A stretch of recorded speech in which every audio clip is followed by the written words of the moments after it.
Si le débat sur Schengen mis à mal, vous le savez, ces dernières semaines avec l'arrivée de migrants de Tunisie ou de Libye. On retrouve en direct de Bruxelles Yann Anthony Noguès. Yann Anthony, les ministres de l'Intérieur se retrouvent aujourd'hui. L'idée, c'est de débattre de nouvelles possibilités pour le rétablissement temporaire des contrôles aux frontières.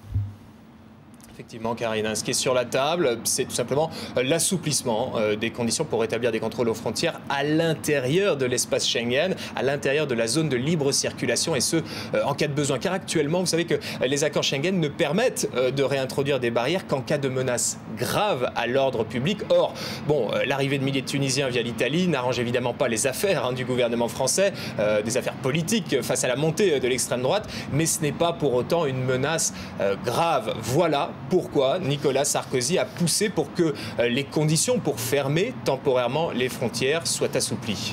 Cette évolution temporaire, Yann Anthony, a-t-elle vraiment des chances de passer ?